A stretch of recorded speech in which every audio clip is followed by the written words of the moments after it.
Today we're going to talk about standard Harley Davidsons as they come out of the shop and why you should be grateful. You see, so many people comment on my videos, they say Harley Davidsons are overpriced, they're a rip-off in their standard form. Now I'm also going to take you to a show and shine, a bike show in the city, where you're going to see some fantastic Harley Davidsons that are far from the standard motorcycle you're going to get coming out of the dealer. It's a dress to impress event for motorcycles. Now, I'm not defending Harley Davidson because they need defending. It's because I firmly believe that viewing motorcycles, in fact the whole world, from a different perspective is going to benefit you greatly. Aren't I nice? They help people. And of course, step by step, one person at a time, the world will become a better place. So let's go. So I get a lot of comments from trolls on my YouTube videos and other social media posts. One of the things they always say, Harley Davidsons are a rip-off. One of the biggest complaints I hear about Harley Davidsons runs along the lines of they're big, slow, heavy and overpriced. You buy one, you've got to spend even more money making it good. So of course that implies for it to be a fair deal, it's got to be smaller, lighter, faster, and much cheaper. So let me know in the comments if you think that's the case. Should Harley Davidsons be smaller, lighter, cheaper, faster? What else? So let's put ourselves in the shoes of Mr. Harley Davidson if he were to exist. There are something like 8.8 million motorcycles registered in the United States. That's 2023. Only some of those people are going to be interested in what Harley Davidson has to offer. Now, your average Harley Davidson is going to be made for the typical or average customer. So Mr. Harley Davidson probably gets his marketing crew to come up with an avatar that represents their typical customer. They'll send their best secret agents out into the community and they'll figure out who's been buying what, who owns what do people like, and what will people pay money for. So let's guess what this avatar might look like. I'd say it's going to be a male who's interested in motorcycles. He's going to be cashed up. He's probably going to be over 40 years of age. He's going to be a conservative guy, and I'm guessing that he's got a bit of rebel in him, or he wants to be a rebel. He probably likes the concept of freedom. He might be tied to a family and a 9-to-5 job, but you know, the concept of freedom is going to interest him because that's the way Harley Davidson has marketed their product. Now, I've only spent 5 minutes thinking about that. I'm sure the Harley Davidson crew has spent a lot more time on it and they've nailed their typical customer. Now, it's a business. They want to sell as many bikes as possible. That keeps them in business. So they're not going to make bikes for tall people or short people. And that's because there's not as many of those people around. In the United States, for example, only 3.9% of men are 6'2" tall and over. So they'd be stupid making bikes for just tall people. So they're going to make bikes for an average person, and for men in the United States, that's 5'9", 179 pounds. It's a bit chubby really, so watch what you eat. Now it's a cruiser, so one of the priorities is going to be comfort, not speed, not the latest in technology. It's got to look good and it's got to be of a certain style that their customer is happy with. So they stick to the ancient V-twin and the fantastic sound that it makes. They can't make bikes super fast. You're going to have to be in the push-up position, and that is not a cruiser. I don't know about you guys, but I was over riding in the push-up position many, many years ago. And if they were super fast, it's unlikely they're going to have high torque at low revs. That's not how engines work, and for a cruiser to be cruisable, you've got to have lots of low down, lazy torque. That's what makes them fun. So an air-cooled or an oil-cooled V-twin, it's an old design, but it gives a lot of torque, and it makes that distinctive sound that we all like. Hi, my name's Eamon. Welcome to the channel. If you like what I'm doing with these videos, jump on the website oldnotdead.club, grab yourself some great merchandise, supporter gear, and help keep the channel going. It really does help. Check out Blake, he's got some style happening. Check out Blake, Old Not Dead. You're too young to wear that, aren't you, mate? Oh, give me 20.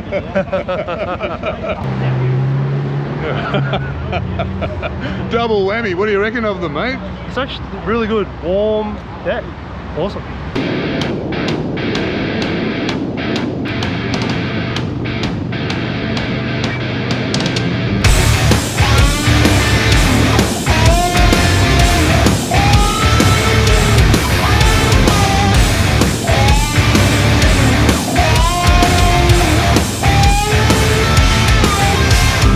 Is it me or do you shimmer light?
with Ronnie. Check out this bike.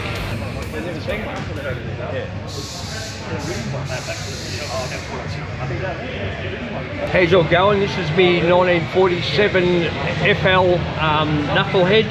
It's probably as close to original as you'll find one. I imported it from the States, stripped it down, put everything as close to original as I can on it, through great help of a mate of mine. It's ridden, not hidden. Yeah, I rode it here from 100 kilometres away. Oh, good on you. If you're riding this all the time, is it reliable? Oh, 100% reliable. Yeah. Like, it's an 80-year-old bike. You've got to do your maintenance and keep upkeep on them, but it's a good bike, yeah. Well, I rode 100 k's here today. I didn't even know today was on. I just went for a ride, so I needed a bike therapy day. What, then put in the show? Yeah. Oh, I pulled up and someone said, oh, is that enough? You should put that in. And I spoke to the blokes here. And I said, you want to put a knuckle in? And they said, give me a look at it. And he had a look at it and said, yeah, of course.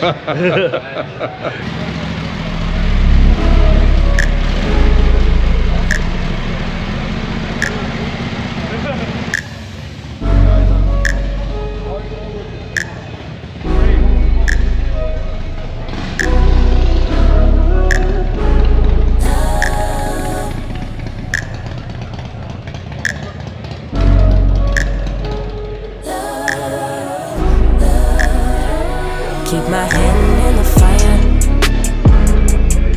Won't learn my lesson till I let it burn, but never lose my desire. Hey, how are you, mate? Yeah, good. Tell us about this chopper, Gail. Come on. Oh, my other baby. It's your baby. Well, she's my second one because you know Rosie's my first. What's better to ride? Oh, that's a hard one. Rosie's comfy, but this one pokes. She's good. So I'm just getting a custom set of bars made. Yeah. So I'm going for a 6-bend pull back. I love the seat. She's comfy. You sit on her. Yeah, you film me. Oh my god, here we go. New bike. 60s style. Looking good. I'll send it to you. Okay. Now we're giving phone numbers out now, guys. Smart ask you that. Now, Maddie, I've been trying to get you on video for a long time. Tell us about this awesome breakout. So what year breakout is this? Since 17. Yeah, and you've had it since new? No, bought it pre-owned off a mate, actually. It started off as crushed ice white, so it still matched crushed ice white, but we glossed over it, so, and obviously added my design in. I designed that and drew it from last time you saw it.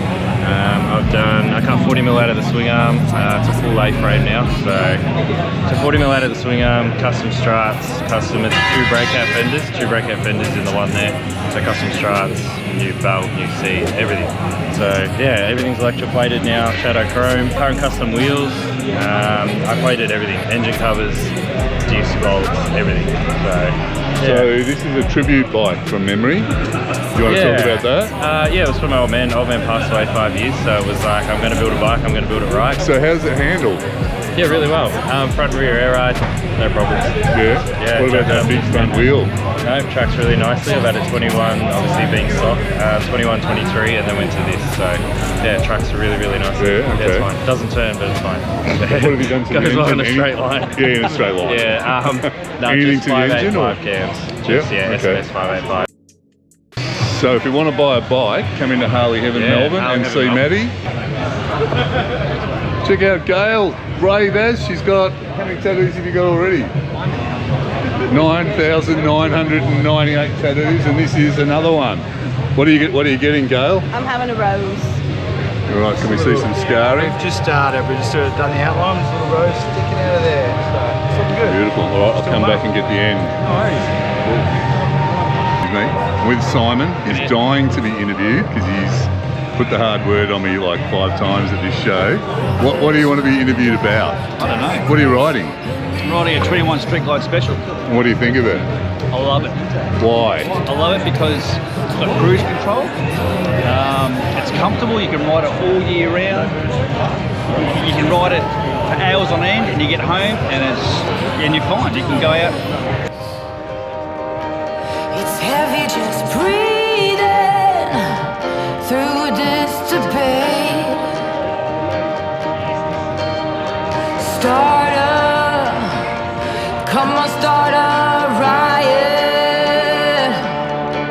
When they love you too much, no, it's fake, fake, or even hate. I like the sparkle's pretty good. Does that come up on the camera? It's called Cosmic Blue. Cosmic blue.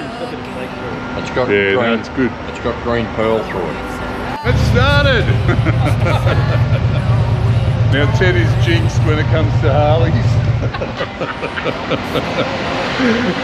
He's had a bit of trouble with this one, and nobody else has any trouble with their Harley. Check out Keith's bike. This is pretty much handmade, isn't it? Everything's been handmade on the phone, yeah. Yeah. Do you want to give us a quick rundown? Well, the girder front end's all handmade. That was made by a mate of mine, Terry O'Neill.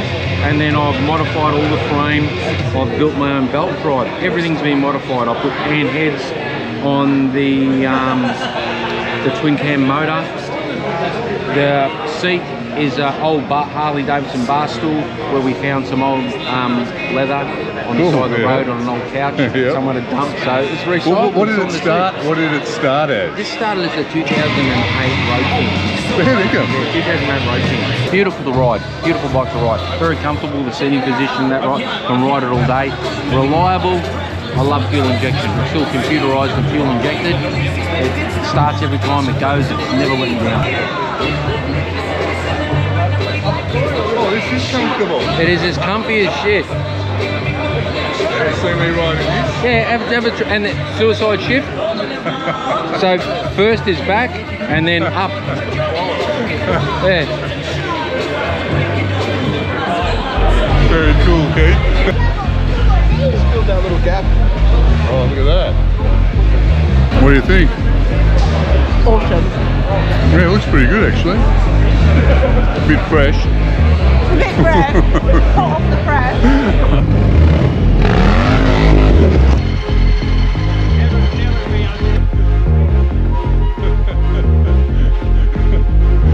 See you guys.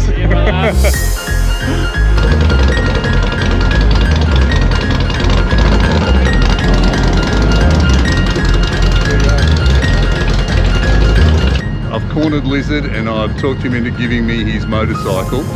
Now, that's a serious thing when a man gives up his motorcycle, isn't it? But I've been dying to ride a Night Star. So I think this is going to be fun.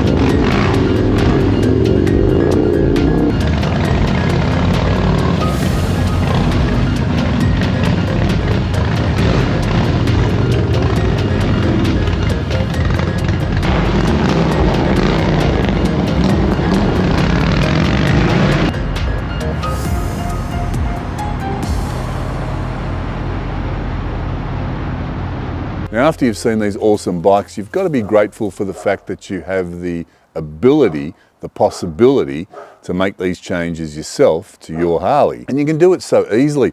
A lot of the parts that you saw are just bolt-on parts that you can buy either from a dealer or from an aftermarket shop that plays in the Harley Davidson universe. It's awesome. Now let's talk about the issue of price, because that's really interesting. Harley Davidson is a big company, massive in terms of monetary value. It's listed on the stock exchange in the billions. They sell about 200,000 motorcycles across the world in a good year. Now, by comparison, Honda sells 16 million motorcycles in a year. Even Yamaha does over 4 million and Suzuki around 2 million. So perhaps we would call Harley a niche product. My point is, I doubt that they can achieve the same pricing as any of these other manufacturers, because they wouldn't have the benefit of scale like the others do. Now, of course, on top of the price that it costs to make the motorcycle, they've got to make a profit. They've got to pay for their marketing and infrastructure. And what's really funny about this is people get really pissed off about that, as if they should offer these motorcycles for free or at cost. Of course people want to make a profit. Somebody had to take the risk of setting up this company or buying this company. The dealers probably have families to support just like you, and they've got to make a profit as well. And the dealers are one of the best things about Harley Davidson. People whinge and whine and call them stealerships, but once I tried to buy one of those cut down matte black Honda Goldwings for something to do, now that was hard work. For the life of me, I could not get one to even look at, let alone test ride. Now, of course, some people are going to say, yeah, well, you know, that's why the price of Harley Davidsons are more expensive, and that might be the case, but I didn't buy the Honda because I pretty much couldn't. I couldn't because the sales staff weren't interested in getting me one. And without all the frilly stuff that Harley Davidson offers, it just wouldn't be the same. I actually like the fact that there are always people, motorcycle enthusiasts, hanging around at the dealers. You can go to a dealer anywhere and there's always people to talk to. You've usually got a free coffee to give you. That's pretty good. Anyway, the point is there's got to be profit for everybody involved that is working or taking a risk. Otherwise, there's going to be no motorcycles. And here's an interesting thing. I bet you Harley Davidson sell their motorcycles for the absolute most that they can get away with, because that's what companies do. All companies do that. They sell their products for what they think the most is that they can get. Now, when there's competition, sometimes that competition helps bring the price down. So don't think of this as bad. Money's just stored energy. And if people don't give so that others can make a profit, that product won't exist. Even if you never intend to buy a new Harley Davidson again in your life, the second-hand market's going to die, and then all the parts are going to disappear with it. Who's the main competitor? Probably Indian. It's interesting to see that Indian motorcycles sell for approximately the same price as a Harley Davidson, and they seem to have similar tit-for-tat models. It's a good thing that Indian exists. It probably keeps Harley Davidson a little bit more honest. I think the extra competition of Indian probably keeps a lid on the prices as much as possible, and or forces Harley to come up with innovation, which is going to help us. And that's why I say be grateful that the brand exists, but better still be grateful that the Harley Davidson universe gives you the ability to turn your bike into something personal, something that you love, something that is individual to you. Look at my black Street Glide. Make changes, customize your bike to your size, to your preferences, and enjoy the ride. So if you're interested in this topic, you want to find out more, click on the video that I'm going to link right here. Using all that's left, somewhere in your chest, on your sweetheart hit a mist.